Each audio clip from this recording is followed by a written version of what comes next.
mau buka, langsung memanggil beliau. Langsung saja. Lah itu. Enggak maksudnya siswanya. Hah? Lah itu Beliau ini. asisten. Kayak aku sama kamu. Yaudah, saya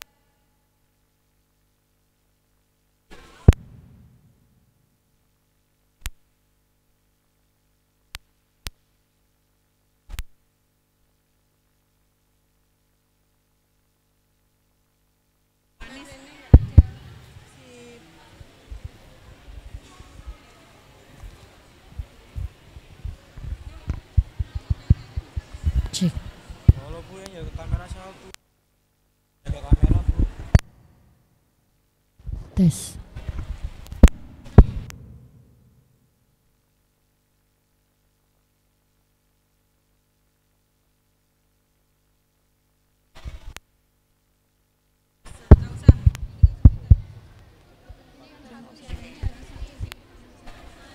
Baterainya habis. Selamat datang saya ucapkan kepada Bapak Bambang Sukoco SIP. Selamat datang Bapak di SMK Negeri 2 Pekalongan. Acara pada hari ini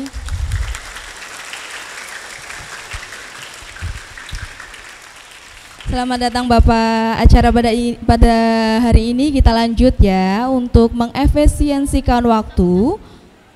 Materi yang kedua akan disampaikan oleh Bapak Bambang Sukoco SIP selaku Bawaslu Kota Pekalongan. Kepada Bapak Bambang dipersilahkan.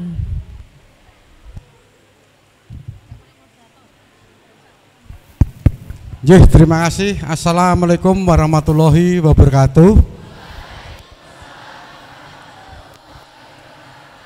Alhamdulillah, puji syukur kehadirat Allah Subhanahu wa taala. Yang saya hormati Ibu Kepala Sekolah nggih, sama rekan-rekan panitia, juga saya manggilnya apa ini? Adik atau anak ini, karena anak saya juga sudah sarjana.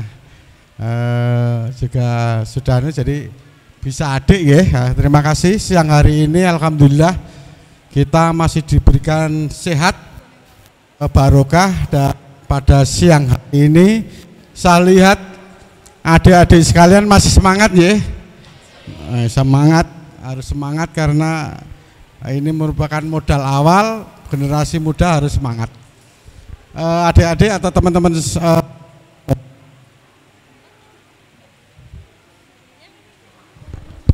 ya. Saya mengucapkan terima kasih, apresiasi yang tingginya kepada SMK 1 ya Bu ya. 2, mohon maaf. SMK 2 yang dipercaya diundang untuk tukar kawruh, bukan kami memberikan materi, tukar kawruh kepada adik-adik sekalian, yang mana generasi muda ini yang menggantikan yang ada di lembaga pemerintah maupun lembaga swasta. Bagaimanapun saya yakin teman-teman sekalian, adik-adik sekalian tidak pengen menjadi orang yang membebani masyarakat maupun bangsa dan negara. Makanya saya tadi ngobrol dengan Ibu Kepala Sekolah, ini adalah awal untuk membentuk karakter calon pemimpin adik-adik sekalian, nantinya generasi yang akan menerima estafet. Tentunya harapannya generasi yang tidak mengecewakan bangsa dan negara. Setuju teman-teman? Setuju? Alhamdulillah. Baik, saya diundang dalam rangka mengisi acara ini Demokrasi Pancasila kepada siswa SMK 2 ini. Tentunya ada beberapa hal yang ingin saya sampaikan, baik apa itu demokrasi, kemudian seperti apa teman-teman sekalian hidup di negara Indonesia yang mana harus taat pada asas Undang-Undang Dasar 45 maupun Pancasila, dan tentunya ini menjadi bekal ke depan. Baik, memperkenalkan diri ya, nama saya Bambang Sukoco. Kebetulan saya ditugasi oleh Ketua Bawaslu Kota Pekalongan untuk menyampaikan materi ya tukar kawruh kepada teman-teman sekalian. Intinya saya sedikit berbagi pengalaman apa itu Bawaslu, kemudian demokrasi itu apa, nanti akan saya sampaikan. Nama saya dari orang tua Bambang Sukoco. Bambang itu laki-laki, Su baik, Koco cermin, jadi laki-laki yang baik untuk dijadi contoh. Begitu harapannya, amin ya rabbal alamin, matur nuwun. Kemudian saya nomor telepon, silahkan. Nomor telepon saya ini dari tahun 2000 sampai 2022 belum pernah ganti. Silahkan 10 nomor, ini 10 nomor lama ini. Jadi filosofinya kalau laki-laki yang atau perempuan yang tidak pernah ganti nomor telepon gonta-ganti, berarti tidak pernah memberi harapan palsu atau diberi harapan palsu, gitu ya. Tetap setia teman-teman sekalian, adik-adik sekalian. Jadi nomor telepon saya ini dari tahun 2000 sampai sekarang belum pernah ganti. Kalaupun ganti karena misalnya dulu nomornya besar dijadikan kecil dan sebagainya. Dulu masih pakai belum Android, sekarang ya mengikuti kan gitu teman-teman sekalian. Itu yang perlu ditanyakan apa? Cukup ya. Saya di Perumahan Buaran Indah, alamat saya. Istri alhamdulillah 1, anak 3. Nah, 3 yang 1 kebetulan saya sudah punya cucu, sudah 52 tahun saya kan gitu kan. Terus yang kedua ini masih kuliah semester 7 ini di kedokteran gigi Muhammadiyah Surakarta. Nah, masih jomblo, kalau yang perempuan monggo di kan. Kemudian saya tinggal di Perumahan Buaran Indah. Ada yang tahu di sini Buaran Indah? Ada Pekalongan, Kota Pekalongan Selatan? Ada? Saya izin berdiri. Ya, ini rumah saya dan belum pernah pindah. Mudah-mudahan tidak pindah walaupun agak banjir ya kalau itu. Teman-teman sekalian, saya diberi waktu berapa jam ini? Mas ini 1 menit. Kejam sekali ini. 30 menit Bapak. 30 menit, oke, saya sampaikan teman-teman. Ya kami kebetulan di Bawaslu. Apa itu Bawaslu, ada yang tahu? Badan Pengawas Pemilu. Bawaslu itu dulu Panwaslu tahun 2004 teman-teman sekalian. Sebelumnya itu adalah Panwaslak. Panwaslak itu KPU Panwas itu terdiri dari perwakilan partai politik, tetapi itu orde lama. Kalau orde lama itu belum namanya demokrasi teman-teman sekalian, adik-adik sekalian, belum ngerti prosesnya, tetapi hasilnya sudah tahu. Itu adalah orde lama. Apalagi ada yang sudah syukuran belum jadi. Kalau teman-teman sekalian belum dipilih menjadi ketua kelas, tapi sudah berpesta dulu, maka teman-teman sekalian itu juga ideologinya orde lama. Oke, saya lanjut teman-teman sekalian, bahwa Bawaslu lahirnya itu adalah di bulan Agustus. Kalau di kabupaten kota ya, di bulan Agustus, tanggal 15 Agustus tahun 2018. Ini baru 4 tahun karena lembaga permanen seperti KPU. 5 tahun teman-teman sekalian, biar teman-teman adik-adik sekalian tahu, karena adik-adik sekalian walaupun sekarang kelas 2, saya yakin 2024 nanti teman-teman sekalian sudah memilih, punya hak pilih. Ada yang saya umurnya 16, tunjuk jari 16, 17. Belum ada Bapak, karena Nggak masih ada. kelas 1 SMK. 15. Oh, masih banyak 15. 15 kalau tahun 2024 bulan Februari kira-kira sudah 17 tahun belum?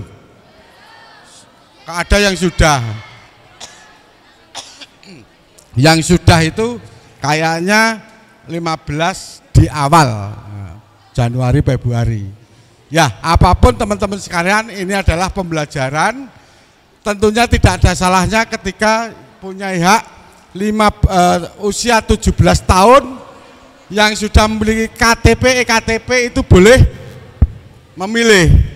Atau adik-adik sekalian, tapi saya nggak berharap. Belum 17 tahun tetapi sudah nikah, itu punya hak pilih, ya, boleh pilih. Ini pembelajaran baru dan tidak banyak yang belum tahu. Oke, undang-undang yang dipakai nanti 24 tahun 2024, bulannya adalah bulan Februari, tanggalnya adalah tanggal 14. Hari apa itu? Halo, hari apa? Tanggal 14 Februari itu hari apa? Valentine, ya. Valentine itu kita akan pesta demokrasi pemilihan, ada pemilihan serentak, yaitu pemilihan kepala daerah dari bupati, wali kota, gubernur, legislatif, itu adalah DPRD tingkat 2, RI, DPD, dan satu lagi presiden dan wakil presiden. Serentak 24. Undang-undangnya adalah Undang-Undang 7 tahun 2017 yang dipakai, dan peraturan Bawaslu.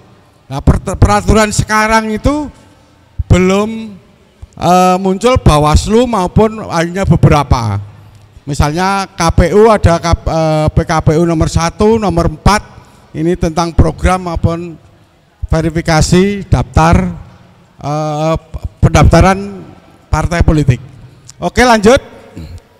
Nah, tugas Bawaslu ini teman-teman sekalian, karena saya diminta untuk itu, mohon untuk mengerti, yaitu melakukan pencegahan dan penindakan terhadap pelanggaran serta sengketa pemilu. Sebelum kita menindak, Bawaslu mencegah agar tidak terjadi pelanggaran. Partai politik maupun peserta pemilu ketika mau melakukan kegiatan maupun tindakan yang akan melanggar pelanggaran pemilu, maka Bawaslu wajib mencegah. Jangan sampai ada pelanggaran, karena pelanggaran itu nanti kita sampaikan. Ada 3 pelanggaran, misalnya. Pelanggaran administrasi, dicatat ya. Pelanggaran administrasi, pelanggaran pidana, dan pelanggaran kode etik penyelenggara. Itu pelanggaran di pemilu, serta pelanggaran peraturan undang-undang lainnya, peraturan lainnya. Nanti akan saya terangkan. Oke, selanjutnya yaitu mengawasi pelaksanaan tahapan penyelenggara pemilu. Setiap tahapan, teman-teman sekalian, saat ini bulan Agustus sudah dimulai tahapan pemilu, yaitu pendaftaran partai politik. Nah, mulai tanggal 1 kemarin sudah ada pendaftaran partai politik. Partai politik pendaftarannya di mana? Sekarang dipusatkan di KPU Jakarta. Nah, apa yang diawasi di daerah, yaitu pendaftaran partai politik yang ada di daerah. Ada yang tahu berapa partai politik di Kota Pekalongan? Nggak tahu ya. Nanti kalau saya tanya malah nggak ada. Ya, partai politik yang mengikuti pemilu itu ada 14 yang kemarin ya, 14. Kemudian yang masuk di RI yang punya perwakilan hanya ada 9, yaitu 4%.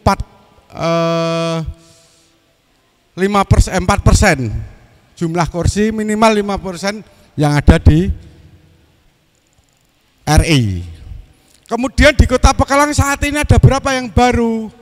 Sesuai yang sudah memberikan memposisikan diri di kantor Kesbang maupun KPU, kurang lebih nanti ada 18 partai politik yang akan kita verifikasi. Baik itu kantornya, pengurusnya, juga letak kantor, alamat, rekening dan sebagainya, itu nanti akan kita awasi.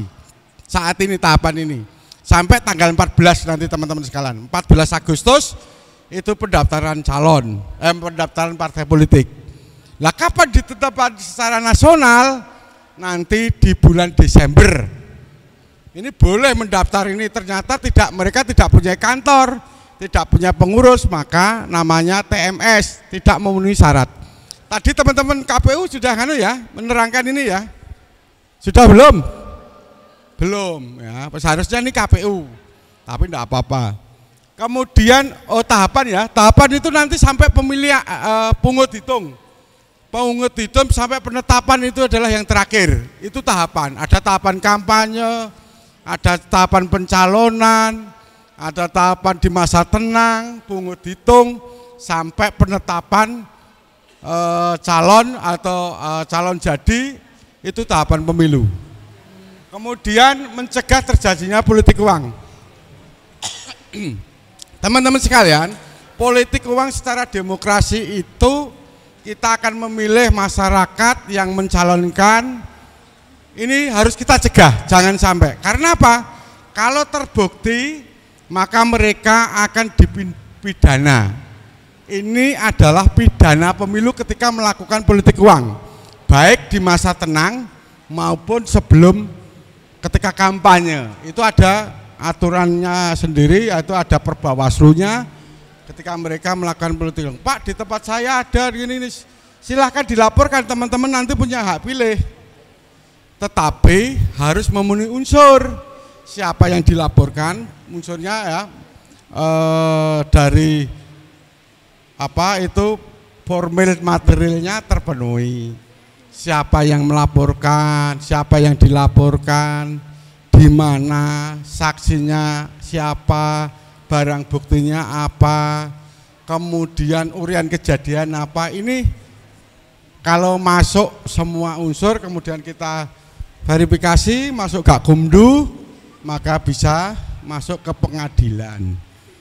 Itu makanya fungsinya pencegahan. Kemudian mengawasi netralitas semua pihak yang dilarang ikut dalam kegiatan kampanye sebagai diatur dalam undang-undang. Ini teman-teman sekalian, siapa boleh, siapa yang tidak boleh. PNS itu tidak boleh menjadi tim. Ya, Bu Guru yang negeri itu tidak boleh menjadi menghadiri kampanye kemudian aktif. Itu nanti akan pelanggaran lainnya yang tak sampaikan tadi. Jadi pelanggaran itu adalah administrasi, terus kemudian pelanggaran pidana, pelanggaran kode etik, dan ini pelanggaran ini lainnya. Misalnya kalau ada PNS, tentara, polisi ikut kampanye, mereka bisa kita verifikasi, klarifikasi, kemudian kita rekomendasikan. Kalau guru negeri ya ke KSN, nanti akan dapat teguran, dapat sanksi, termasuk TNI, Polri, teman-teman sekalian. Ini pelanggaran pemilu lainnya, karena saya diminta di situ, Kemudian mengawasi pelaksanaan keputusan. Ketika misalnya ada, tapi saya tidak minta. Kota Pekalongan banyak, nanti kita tunjukkan contohnya. PNS melakukan kegiatan kampanye tidak netral atau memberikan fasilitas, itu keputusannya itu kan bukan dari lembaga Bawaslu atau penegak hukum pemilu, bukan. Tetapi kita rekomendasi kepada KSN. KSN nanti memerintahkan kepada wali kota, tapi kalau Bu Guru SMK atau Pak Guru SMK ya nanti provinsi, ya. Itu misalnya ini pelanggaran berat dijatuhkan. Pelanggaran berat itu apa? Penurunan pangkat dan sebagainya. Sampai ada pemecatan, teman-teman, berat itu. Ini yang dimaksud dengan keputusan ini kita awasi. Kalau tidak dilaksanakan maka kita akan melakukan upaya-upaya lainnya. Ya, lanjut Mas. Ya, kemudian wewenang, tugas dan wewenang lain. Ya, mohon diperhatikan ya, saya nggak lama gitu kan. Menerima dan menindaklanjuti laporan yang berkaitan dengan dugaan pelanggaran terhadap peraturan perundang-undangan. Bawaslu itu mempunyai wewenang menerima laporan, dan ini hampir wajib. Laporan itu harus diterima yang disampaikan oleh masyarakat, peserta pemilu, dan juga pemantau. Nah, teman-teman sekalian, itu wajib kita terima. Masalah nanti memenuhi unsur, diregister atau tidak, itu nanti setelah kita kaji. Tetapi hukumnya wajib ketika orang menerima laporan, karena ada mekanisme, karena misalnya tidak kurang materinya itu, maka ada perbaikan-perbaikan tentang apa yang dilaporkan. Siapa saksinya itu harus ada. Oke, halo? Halo? Lanjut, memeriksa dan mengkaji pelanggaran pemilu serta merekomendasikan hasil pemeriksaan dan pengkajian kepada pihak yang diatur dalam undang-undang. Kalau misalnya pidana, teman-teman sekalian, ada yang laporan kita terima, kita registrasi, kemudian kita verifikasi, diundang, kemudian kita periksa. Ketika unsurnya terpenuhi, maka kita melanjutkan kepada Gakumdu. Ya, Gakumdu itu penegakan hukum terpadu yang terdiri. Ini teman-teman sekalian. Halo, jangan bicara sendiri ya. Yang pertama ada Bawaslu. Yang kedua adalah pihak kejaksaan, polisi dulu baru kejaksaan. Jadi di dalam Bawaslu itu ada namanya Gakumdu yang mengkaji ini pidana atau administrasi lainnya atau pelanggaran lainnya, teman-teman sekalian. Itu dikaji. Kita tidak boleh memutuskan. Ini wewenang Bawaslu. Kemudian menerima, memeriksa, mediasi atau mengajudikasi dan meneruskan penyelesaian sengketa prosedur. Bawaslu itu menurut undang-undang itu ada undang-undang nomor 7 dan 10 tentang pilkada. Bawaslu ketika ada sengketa itu wajib memediasi. Kemudian kalau tidak bisa adjudikasi. Apa itu? Teman-teman saya sampaikan. Misalnya KPU saat ini kan pendaftaran partai politik, teman-teman sekalian. Ketika ada partai pisang yang mendaftar tidak lolos, di TMS kan tidak memenuhi syarat atau tidak lolos, maka KPU membentuk namanya surat keputusan. Surat keputusan ini adalah objek sengketa yang disengketakan oleh peserta. Jadi partai politik ketika karena akibat surat keputusan maupun berita acara KPU, maka KPU bisa disengketakan melalui Bawaslu. Bawaslu menjadi mediasi. Iki seperti ini kita temukan. Kalau tidak bisa temu, maka Bawaslu menjadi adjudikasi. Bawaslu menjadi hakim untuk memutuskan. Ada putusan yang final mengikat, ada keputusan yang upaya hukum lainnya. Ini nanti kalau saya terangkan di sini aja habis. Tapi teman-teman, adik-adik, kita terangkan pada hanya garis besarnya saja. Terus, nah ini tahapan krusial teman-teman sekalian, karena penjenengan nanti harus menjadi pengawas partisipatif. Karena jangan salah teman-teman sekalian, Bawaslu itu sudah menjadi Saka Adiaksa, punya pramuka. Nanti ada saatnya teman-teman menjadi relawan anggota pramuka di Bawaslu. Saat ini baru dikukuhkan, belum dibuka. Sanggup ya nanti nggih? Pengawas jadi pengawas partisipatif. Ya. Ini pemutakhiran data, ini krusial teman-teman menjadikan. Pemutakhiran data DPT. Kalau teman-teman sekalian nanti yang tadinya mempunyai hak pilih, kemudian sudah 17 tahun dan itu punya EKTP, maka hukumnya wajib melindungi hak pilih. Teman-teman sekalian harus terdaftar. Tetapi kadang petugasnya dari teknik, dari KPU dan sebagainya, ya namanya manusia, kadang ada kejajar. Tugas teman-teman sekalian, kalau nanti sudah 17, bapak saya, ibu saya, bule dan keluarga itu sudah terdaftar belum? Itu nanti dicek bisa, karena di tiap kelurahan itu ada dan juga di aplikasi ada. Kalau belum gimana? Laporkan, sampaikan kepada petugas PPS yang ada di kelurahan. Saya belum. Ini dikandung teman-teman sekalian, di pemilu Indonesia itu kadang begini, baik itu parpolnya, pesertanya, sunyi di awal, riuh di belakang, itu masalah DPT. Misalnya di tempat sampean, teman-teman sekalian ada calon, itu nggak peduli ketika DPT ini nggak peduli, tetapi begitu mereka banyak yang tidak nyoblos karena belum terdaftar, mereka akan mempermasalahkan itu di akhir. Ini DPT, ya. Sunyi di awal, riuh di belakang. Ini secara nasional akan menjadi masalah. Kemudian pendaftaran pencalonan itu agak jauh dengan teman-teman. Tetapi ketika di teman-teman tetangganya, PR itu minimal adalah SLTA.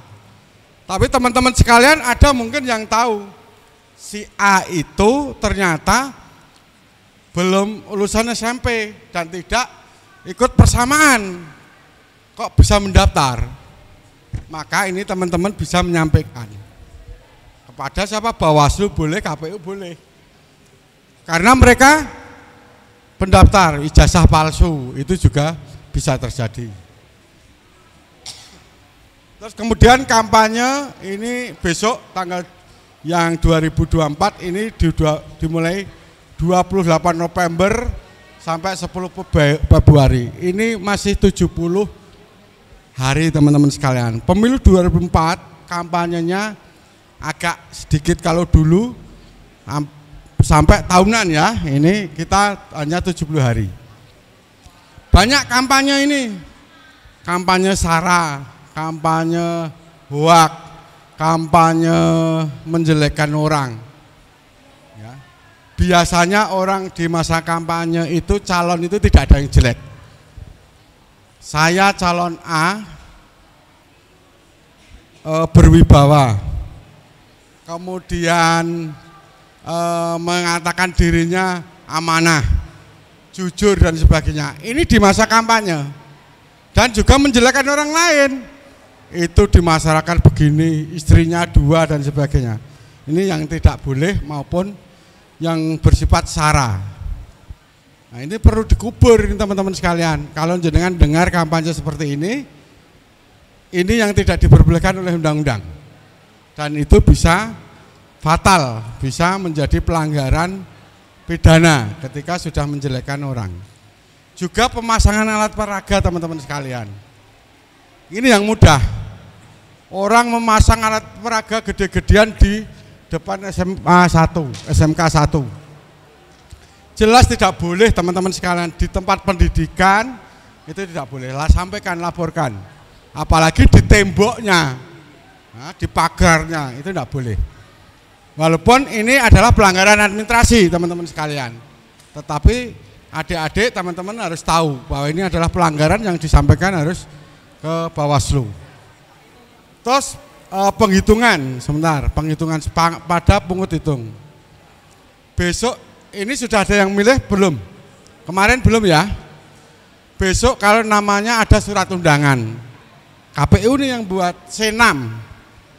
Kalau C6 ini disampaikan kepada orang tidak tepat, maka bisa menjadikan suatu kendala.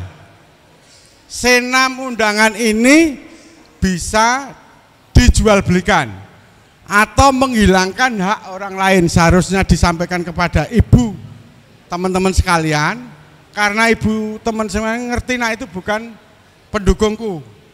Maka oleh petugas, baik itu RT atau petugas KPPS ini tidak disampaikan. Ini pidana teman-teman sekalian. Barang siapa menghalang-halangi, ya, menghilangkan hak untuk menyuruh atau mencegah atau tidak memperbolehkan, ini pidana, ya, dengan sengaja. Hukumannya luar biasa itu kan itu. Itu teman-teman sekalian. Lanjut ke tahapan pemetingan data. Nah, ini tadi yang saya sampaikan, ada pemilih ganda, ada yang tidak dikenal, data invalid, ya, NIK-nya ndak ada, kemudian data yang 17 tahun belum tapi dimasukkan, kemudian perubahan yang tidak punya hak, polisi, TNI yang aktif ndak boleh, ini nanti rawan kan itu ya. Lanjut Mas, ini karena ngejar 60 menit.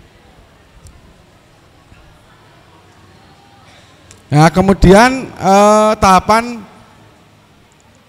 pencalonan sudah saya sampaikan tadi ya, dokumen palsu, kepengurusan ganda, dokumen ganda, terus kemudian manipulasi dukungan, ini tahap pencalonan maupun pencalonan pribadi independen ini harus jangan sampai terjadi teman-teman sekalian.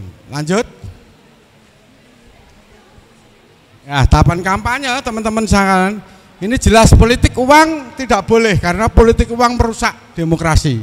Kalau ini teman-teman sekalian diajari untuk berdemokrasi, namanya politik uang itu adalah membeli suara. Dengan uang 100.000 tetapi Anda menggadekan kepemimpinan. Gak usah ada teman-teman sekalian, gak usah jauh. Ketika jenengan milih wakil rakyat yang ada di provinsi, di komisi misalnya yang bidangi pendidikan, nggak peduli terhadap namanya siswa SMK, SPPD Dur, kemudian dengan ada tarikan-tarikan dan sebagainya, ini dia tidak peduli. Anda salah memilih orang. Tetapi yang bisa memikirkan teman-teman sekalian di bidang pendidikan misalnya itulah program-program yang harusnya dipilih. Tapi jangan salah pilih. Ketika kecap itu tidak ada nomor kecap nomor 2, harusnya nomor 1 kan gitu kan. Kemudian menggunakan fasilitas negara dan bansos. Saat ini misalnya Pak Lurae kebetulan saudaranya mau milih, atau wali kota incumbent mau milih, mau nyalon. Ya jangan ini dari Pak Wali Kota, padahal itu adalah dari APBD. Teman-teman harus cerdas di sini. Tidak ada bansos itu yang diatasnamakan untuk kepentingan pemilu. Kepentingan pencalonan tidak ada. Bansos murni dari hasil politik, hasil pemimpinan, yaitu misalnya program menteri. Itu menteri itu kan produk politik teman-teman sekalian. Ya. Kemudian mobilisasi ASN tadi sudah saya sampaikan tidak boleh ASN untuk mengikuti. Kemudian fasilitas negara, gedung ini walaupun ada pernyataan dari KPU, gedung sekolah itu nanti kampus itu boleh untuk kampanye, nanti akan kita kaji. Diundang tidak oleh penyelenggara, kemudian ini gedungnya negeri atau gedungnya swasta. Kalau negeri jelas ini kan harus adil. Ini untuk kajiannya banyak. Saya mending Bu Kepala Sekolah jangan ikut ketika nanti diizinkan atau minta izin ke sini daripada bermasalah. Karena kajian kita nanti luar biasa.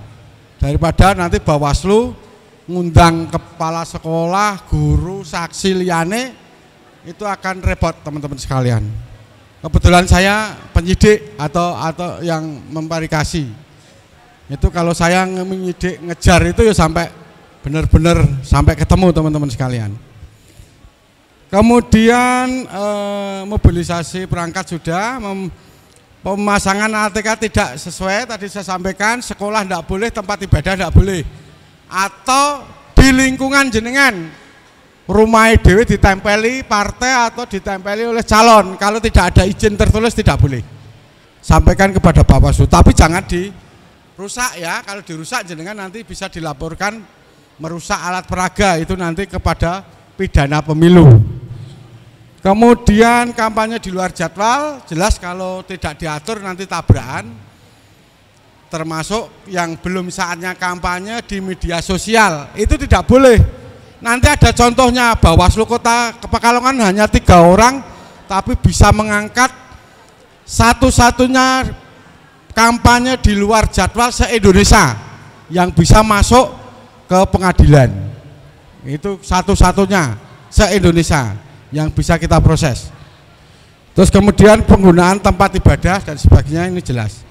Kemudian tahap pungut hitung, ini tadi saya sampaikan, teman-teman sekalian jangan sampai hak pilihnya dilarang maupun teman-teman sekalian diarahkan atau intimidasi pidana ketika teman-teman sekalian melihat orang mempengaruhi di hari H nyoblos atau tidak boleh nyoblos atau memaksa, maka ini akan menjadi pidana teman-teman sekalian.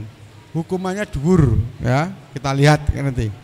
Kemudian lanjut, nah, ini adalah pelanggaran itu ada temuan, ada, halo ini teman-teman sekalian, kurang sedikit ya, ada temuan, ada laporan. Temuan itu ketika Bawaslu mengawasi, oh itu melanggar, maka ini dinamakan temuan.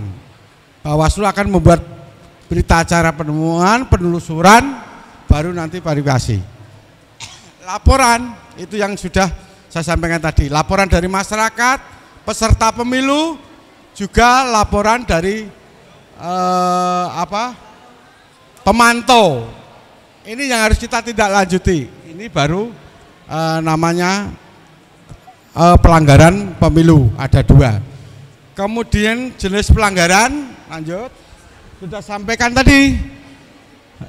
Halo, pelanggaran pidana, ini kampanye di luar jadwal, kemudian kampanye sara, money politik, menggunakan fasilitas, kemudian mobilisasi ASN perangkat desa atau kelurahan, ini menjadi pidana pemilu.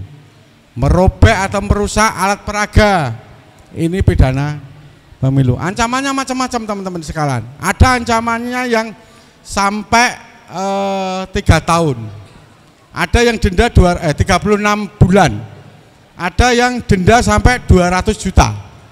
Itu ancaman. Dan itu ada aturan yang khususnya di Undang-Undang 10 Pilkada, ya Pilkada nanti juga di tahun 2024, 2024, itu ada yang setiap orang teman-teman sekalian, sampai orang ngerti dititipi duit kan kayak itu, ini setiap orang itu kena pasal ketika di hari tenang. Halo, ini teman-teman harus diperhatikan betul. Jadi tanggal di bulan November nanti ya di Pilkada, Anda jangan mau dititipi sesuatu barang untuk ajakan dan sebagainya, karena pasalnya adalah setiap orang, bukan peserta, tapi setiap orang membagikan atau memberikan, mempengaruhi, mengajak dengan memberikan sesuatu imbalan barang dan lainnya, maka ini diancam hukuman 72 bulan sampai denda 200 juta. Hati-hati teman-teman sekalian.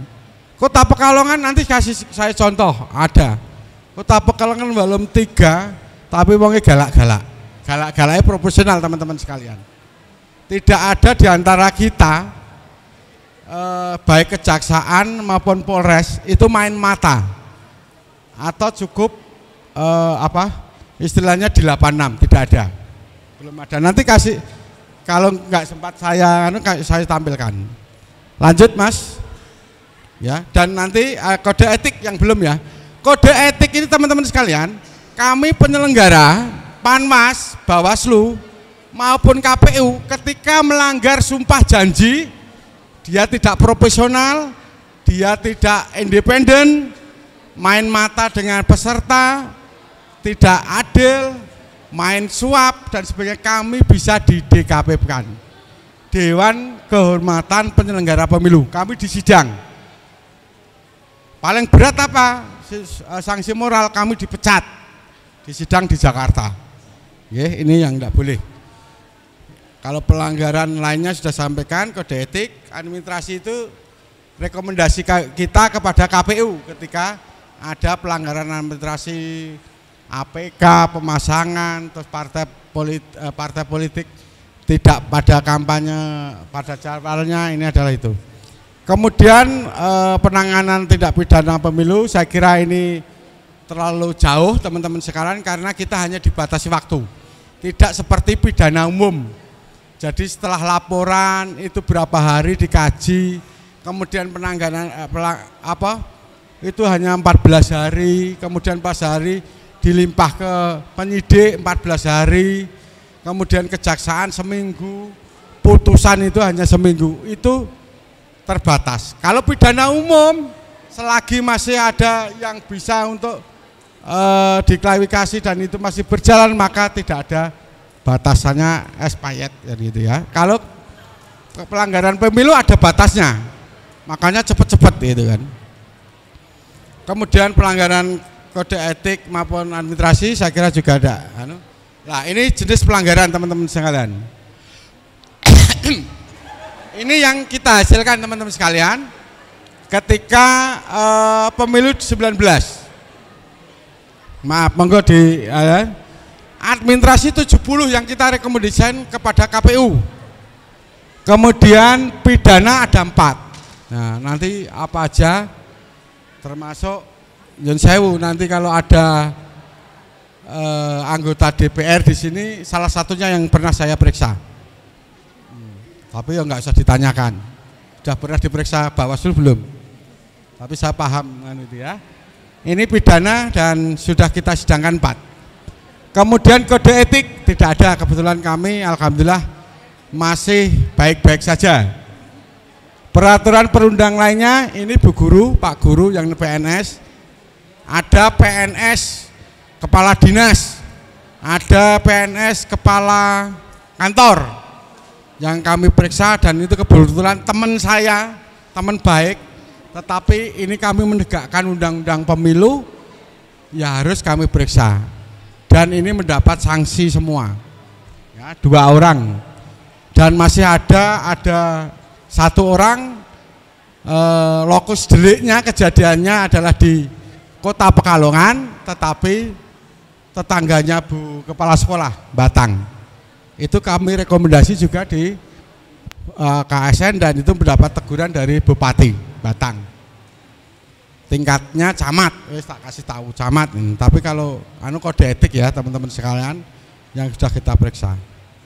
Kemudian penanganan pelanggaran berasal dari temuan. Ini silahkan untuk di itu ya. Penanganan pelanggaran berasal dari laporan. Ini teman-teman sekalian, kenapa temuan dengan laporan itu banyak yang temuan? Karena pengawas partisipatif masyarakat yang ini masih tidak peduli. Ngapain urusan itu dan sebagainya. Itu saudara saya dan sebagainya. Maka di Bawaslu yang kita tangani banyaknya temuan. Padahal kita terbatas. Batang itu, anggota Bawaslu-nya ada 5.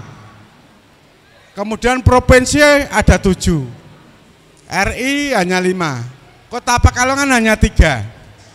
Tetapi jumlah pelanggaran yang kita tangani mungkin Kota Pekalongan lebih banyak. Bukan apa, Bawaslu-nya bukan galak atau tidak.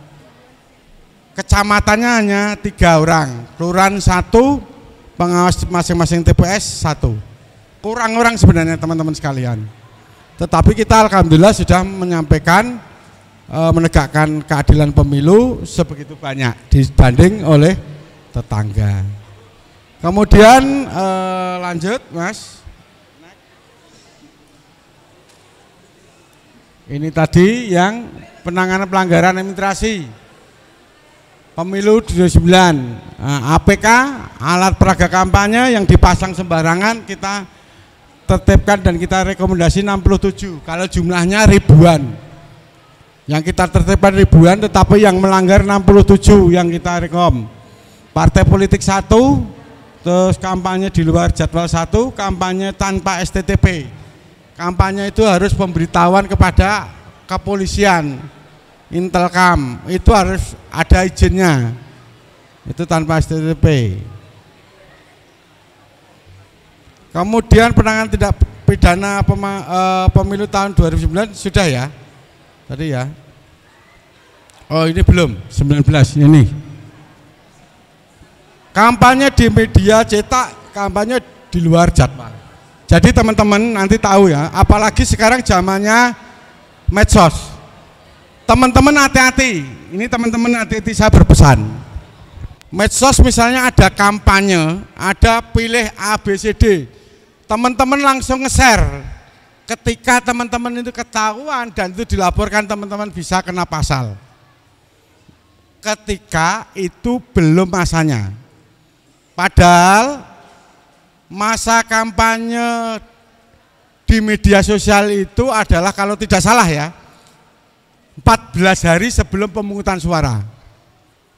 Sekarang misalnya kampanye itu 70 hari, sampean baru hari ke misalnya 50 sudah mengupload calon, kemudian itu tersebar, dilaporkan ini jenengan kampanye di luar jadwal, padahal hanya nge-like ataupun menyebarkan, ini tidak boleh. Hati-hati teman-teman ya, itu medsos, hati-hati medsos. Kemudian penggunaan fasilitas negara itu satu ya, misalnya sekolah, tempat ibadah, gedung pemerintah dipakai untuk kampanye. Kemudian money politik ada dua, money politik ini sampai juga ke pengadilan ya. Siapa orangnya nggak etis ya, tetapi sekarang menjadi dewan karena dia memakai, harusnya sudah ingkrah didenda dan kurungan, tetapi pakai upaya hukum lainnya yaitu banding mereka dimenangkan. Kemudian yang lain lanjut, netralitas ASN ada dua. Saya kira itu ke teman-teman sekalian, Undang-Undang nomor 7 saya kira sudah. Terima kasih, kurang lebihnya mohon maaf, dan kalau masih ada kesempatan silahkan kalau teman-teman sekalian mau bertanya atau yang bisa saya jawab. Karena teman-teman sekalian, saya bukan pamer. Pak Bambang ini Bawaslu mulai tahun 2005 sampai sekarang. Sudah berapa tahun ya? Lama ya, itu kan. Insya Allah dari segi katanya pahit getirnya garam ya sudah tahu. Demikian kurang lebihnya mohon maaf. Akhir kata, assalamualaikum warahmatullahi wabarakatuh. Waalaikumsalam warahmatullahi wabarakatuh.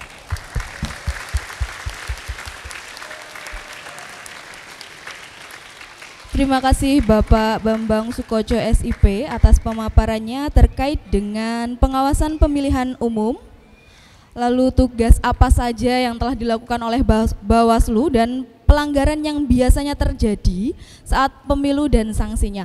Oke, sekarang kita lakukan sesi tanya jawab. 3 penanya untuk termin pertama, maaf. Silakan.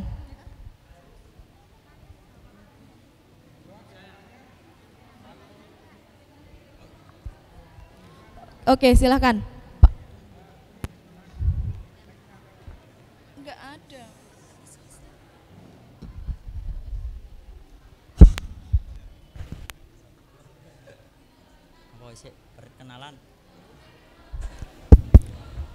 Perkenalkan, nama saya Tegar Syaputra dari kelas Tegar Syaputra dari kelas TJKT 2. Ingin bertanya, apa itu manipulasi politik? Manipulasi politik. Ya, sekian, terima kasih.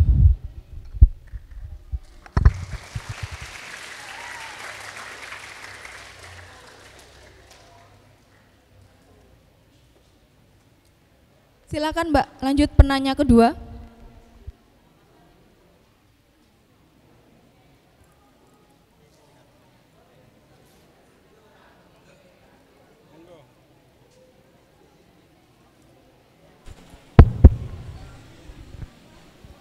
Perkenalkan, nama saya Zenit Aprilianur dari kelas 10 TJKT 2. Ingin bertanya, jika demokrasi mulai bertentangan dengan Pancasila, apa langkah terbaik untuk mengatasinya? Terima kasih. Selanjutnya penanya ketiga. Assalamualaikum warahmatullahi wabarakatuh. Perkenalkan, nama saya Satrio Anggoro Asri dari kelas 10 TJKT 1, biasa dipanggil Rio. Pertanyaan saya, apakah keputusan sengketa dari Bawaslu dapat diganggu gugat oleh Pengadilan Tata Usaha Negara. Terima kasih. Apakah keputusan sengketa Bawaslu dapat diganggu gugat oleh PT UN? Terima kasih.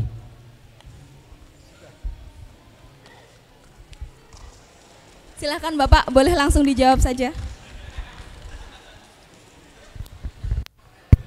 Ya, saya mau izin sambil duduk juga ya, karena berbicara 1 jam juga ngos-ngosan. Usia 52.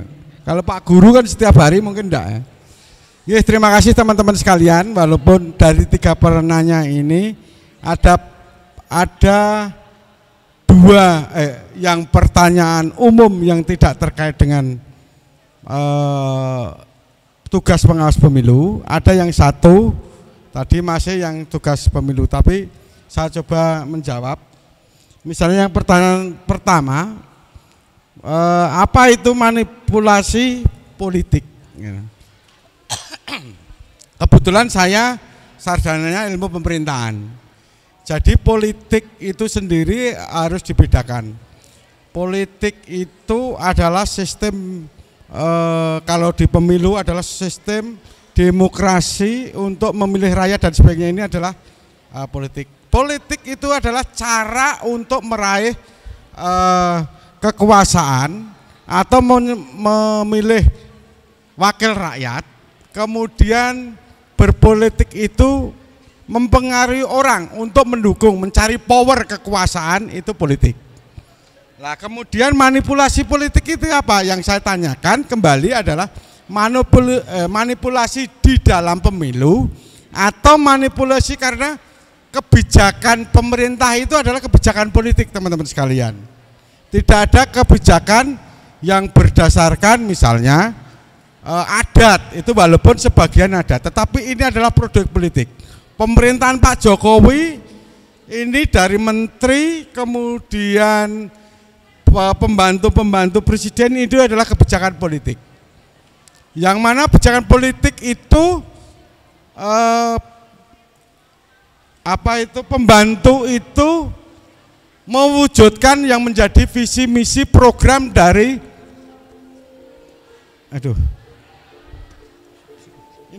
ini memang ada gini, lama enggak? Ini bel pulang Bapak, jadi menunggu dulu ini sebentar. Iya. Oh. Kita tunggu ya.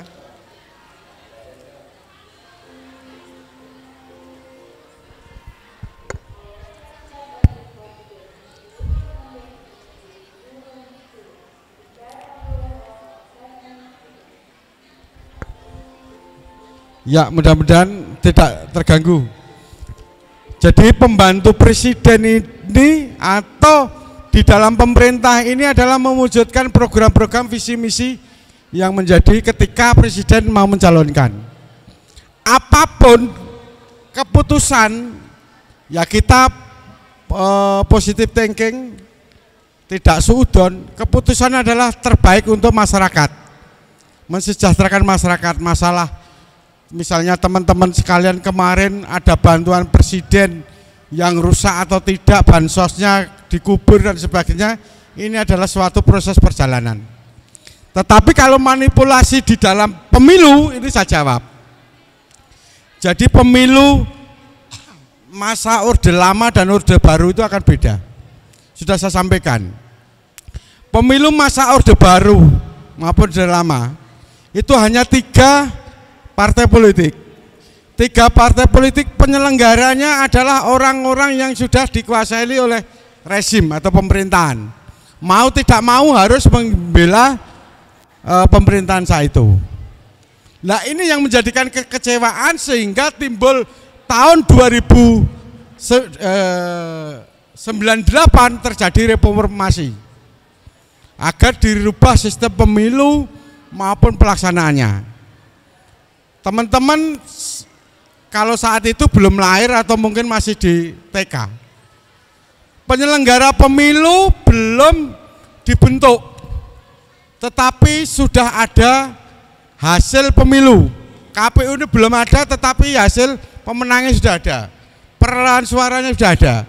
Ini karena ini tadi manipulasi politik karena kekuasaan atau rezim pemerintahan, teman-teman sekalian. Kalau di masa sekarang, misalnya setelah reformasi, apa itu? Yaitu manipulasi data untuk memenangkan pemilu. Teman-teman 2019 ada EKTP yang tercecer yang digunakan untuk memilih saat itu. Ada 8 kontainer EKTP yang di Jakarta Tanjung Priok, dan ini mungkin bisa disalahgunakan ketika peraturan KPU tidak terdaftar menjadi pemilih, mereka bisa menggunakan EKTP. EKTP tidak pada alamatnya, maka bisa menggunakan namanya formulir A5, mau pindah kemana. Ini bisa dikatakan manipulasi, juga manipulasi terhadap hasil. Ya, manipulasi hasil misalnya saat itu perolehan suara calon A dari Partai Pisang tadinya hanya 10, angka 10, ketika direkap tahun 2014 ini bisa menjadi 8. Siapa yang curang? Penyelenggaranya. 10-0 ini dikasih tengah menjadi 8. Bisa juga 1 ini dikasih kucir menjadi 70. Ini manipulasi. Terjawab Mas ya. Kemudian yang kedua, jika demokrasi itu tidak sesuai dengan Pancasila, ya, kemudian apa tindakan kita? Pancasila itu kan ada beberapa 5 sila ya. Kalau pemilu itu jelas di sila keempat. Ya. Sila keempat saya menjelaskan di pemilu aja lah. Keempat, kerakyatan yang dipimpin oleh hikmat kebijaksanaan dalam permusyawaratan perwakilan. Jadi sistem pemerintahan adalah presidensil, kemudian wakil rakyat dipilih oleh rakyat secara langsung, bebas, umum, rahasia. Tetapi kalau tidak sesuai itu, maka ada undang-undang, ada pelanggaran, sampaikan kepada itu. Apa yang kita lakukan? Ya, teman-teman kalau menjadi pengawas partisipatif di pemilu, pelanggaran sampaikan kepada Bawaslu. Tetapi ideologi yang lain, misalnya ketuhanan yang Maha Esa, ada aliran-aliran kepercayaan, ada agama yang kira-kira menyimpang yang ada di Indonesia, ya apa yang Anda lakukan tidak usah diikuti. Ya, tidak usah diikuti. Saya kira ini penyebarannya banyak. Kemudian satu, PT UN, PT TUN, ini di Bawaslu ada di pemilu teman-teman sekalian. Ketika nanti di sengketa, kemudian kita itu misalnya adjudikasi, maaf, di dalam menemukan itu musyawarah tidak menghasilkan kesepakatan, maka kita akan adjudikasi. Adjudikasi itu kita menjadi hakim.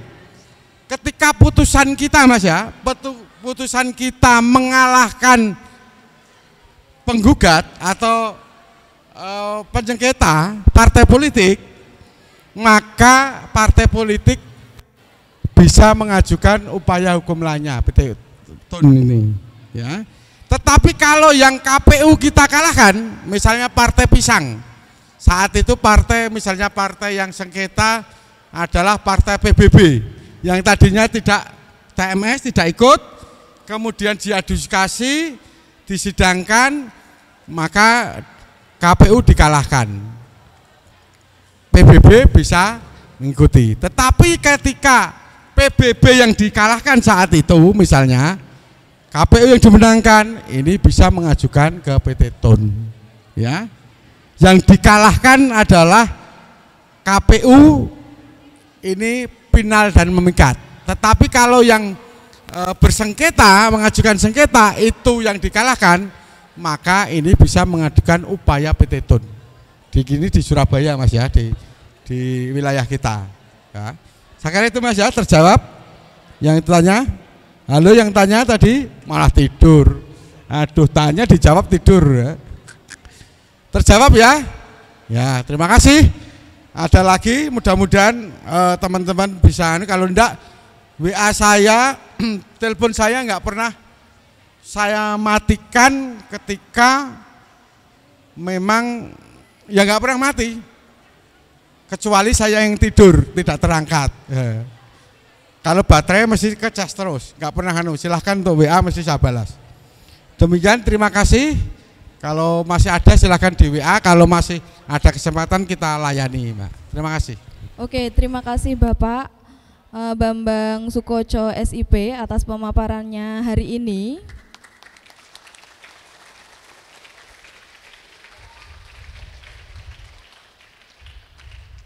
Acara yang terakhir yaitu penutup. Pak. Ya. Acara yang terakhir yaitu penutup.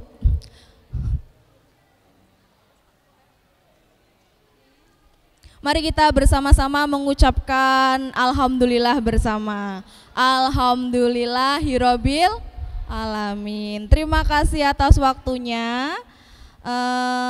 Hati-hati di jalan pulangnya ya.